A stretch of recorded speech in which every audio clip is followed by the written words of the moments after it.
It's yearly video review again, and it's a different song. Sorry, my iPod died, so I can't use my normal music.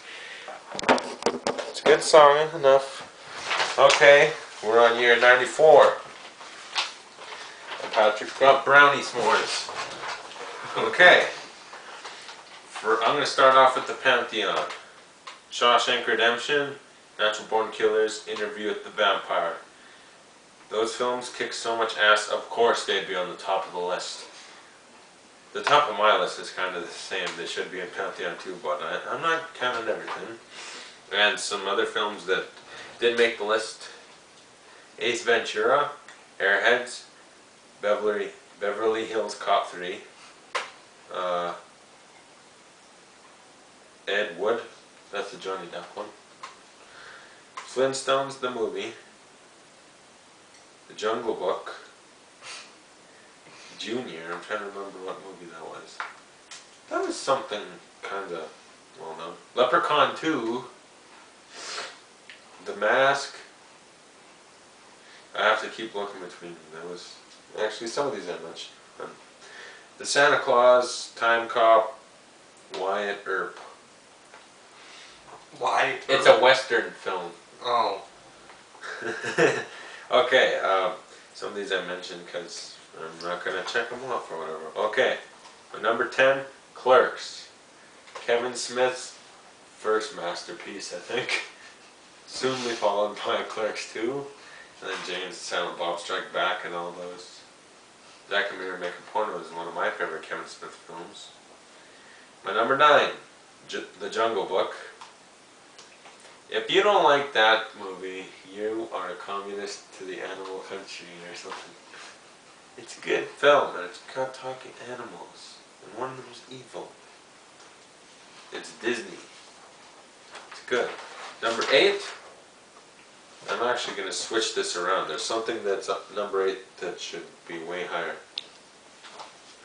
Number 8, The Lion King. As of right now, I just switched it. Lion King, another good Disney movie. My number 7, True Lies.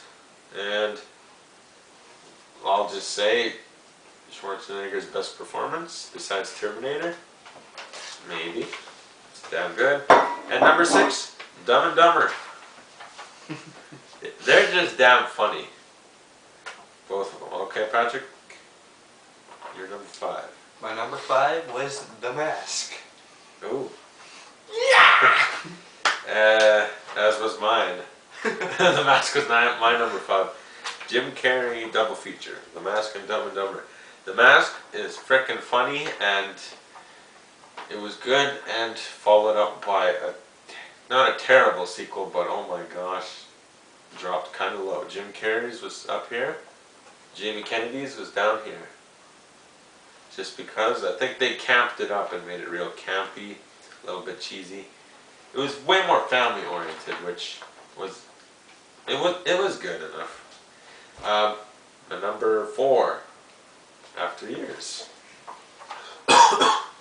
Clerks. Why?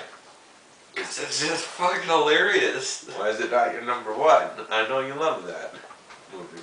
Because Dumb and Dumber's funnier. You keep giving it away. Not my fault. You just asked. You have to officially switch it now. Okay, my number 4, Wes Craven's New Nightmare. Taking Freddy Krueger from the dreams, putting him in the real world, almost in a Scream type of situation where it's very self-reflective and it's parodying itself in a way. I just thought it was really good. A lot of people hate it. It's either they hate New Nightmare or they hate Freddy vs. Jason. I personally like both. Call me crazy, but yeah. What do you got now? Your number 3? Interview with the Vampire. Why? Because it's just a good old-fashioned movie with a lot of neck-biting and murders and burning down. Classic vampire. Yes. Before Twilight started screwing it up. Yes. I think the last real vampire film was there's Blade, and then there was like Lost Boys the Tribe. I never heard of that one. It has Corey Feldman. It's Corey Feldman, right? Yeah. And basically that came out the same year as Twilight, or like a year before, I think. My number 3, Speed. Keanu Reeves is on a bus, goes under 50, he's gonna blow up. It's good. Is it Dennis Hopper that's in that guy? I was mixing him up with Gene Hackman. No, it's Dennis Hopper, and he's crazy. And Sandra Bullock, she's really good in it. It's a good movie, it's fun, entertaining. You're number 2. Flintstones. Flintstones. Meet the Flintstones. It's a goddamn good movie. Okay, my number 2, Forrest Gump. Frick, Tom Hanks. He had a real good run in '94, and this was one of the bestest. I love Forrest Gump. In the war and everything. There's like, I can't think of one bad scene in that movie. And he really took that role like to the next level above the writing could have even had. Your number 1?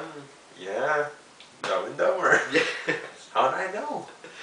Because I said it. And why is it so good? Because it's fucking hilarious. I mean, come on. I got worms. Who thinks of that? No. My number 1? I'm surprised it wasn't on your list because when you watched it, you liked it a lot. Pulp Fiction. Tarantino's second masterpiece following Reservoir Dogs, which I believe I mentioned in my 93 or 92. I'm gonna check. Which year did Reservoir Dogs come out? Who knows? Oh, it was 92. Along with Goodfellas, I think. Or no, Goodfellas was 90. I can't even find my list right anymore. Yeah, it was 92. And then 2 years later he made Pulp Fiction. Frickin' probably my favorite film ever almost. It's up there with like The Dark Knight and Kick-Ass and Reservoir Dogs and Tropic Thunder. Those movies kick ass. Pulp Fiction though is probably like my top 1 or 2 film. Just all good performances by anyone. Really funny parts, including Marcellus Wallace and Butch tied up in the basement. You shot him in the head! What the hell? You hit a bump. A bump! I didn't hit a motherfucking bump! I love that part too. Oh damn, I shot Marvin in the face. But when Bruce Willis took that samurai sword and Ving Rhames was getting raped, that's a whole new level of funny. Okay, so that's our list of top films of 1994.